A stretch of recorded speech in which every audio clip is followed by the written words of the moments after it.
दोस्तों, मेरा नाम अनुज है और मैं राजस्थान का रहने वाला हूँ। आज मैं आपको मेरे मित्र के साथ घटी एक सच्ची घटना के बारे में बताने जा रहा हूँ। मेरे मित्र का नाम मुकेश है और हम बचपन से ही बहुत अच्छे दोस्त हैं और हम एक दूसरे से सारी बातें शेयर करते हैं। हम जब कॉलेज में आए थे तब मुकेश की सगाई हो गई थी।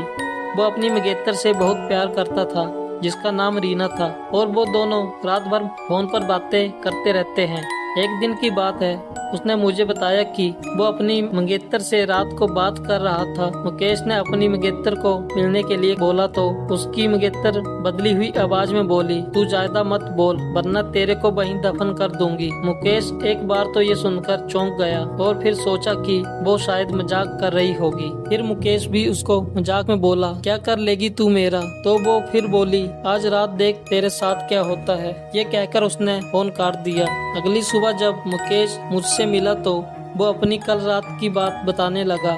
उसने मुझे रात को फोन वाली बात बताई और उस रात उसके साथ जो हुआ वो उसने मुझे बताया।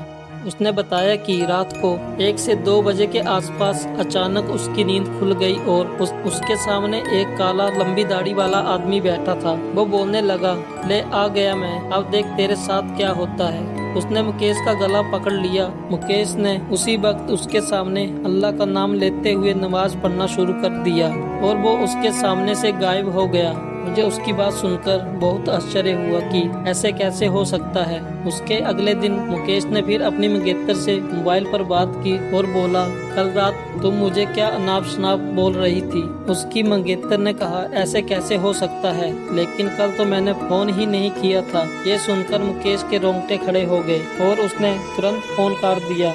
उसी वक्त मुकेश ने मुझे फोन किया कि उसकी मंगेतर की तबीयत खराब है और कल उसके घर पर चलना है। अगले दिन हम दोनों तैयार होकर मुकेश के मंगेतर के घर गए।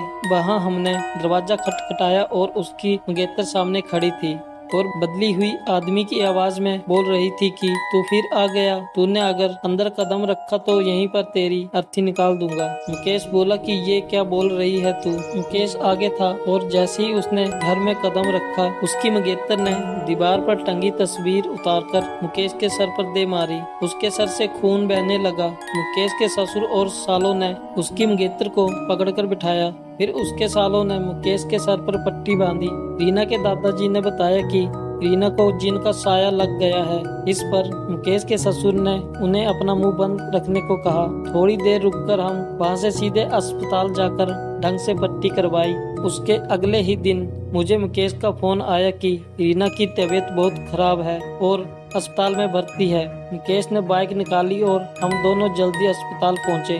वहाँ पर पहुँचते ही हमने डॉक्टर से रीना की हालत पूछी तो उन्होंने बताया कि उसकी हालत बहुत नाजुक है। कौन सी बीमारी है वो पता नहीं चल पा रहा है और उसके घर वालों को डॉक्टर ने मुकेश को घर ले जाने को कहा। सभी हैरान थे कि ऐसी कौन सी बीमारी है जिसका इलाज डॉक्टर के पास भी नहीं है। फिर उसके घर वाले रीना को घर ले आए। रीना ने मुकेश को बुलाया और कहा कि मैं अब ज्यादा दिन जिंदा नहीं रह पाऊंगी और तुम किसी अच्छी लड़की से शादी कर लेना। ये सुनकर मुकेश की आंखों में आंसू आ गए और बोलने लगा कि मैं तुम्हें मरने नहीं दूंगा। फिर रीना के दादाजी ने उसको एक बाबा के पास ले जाने को कहा।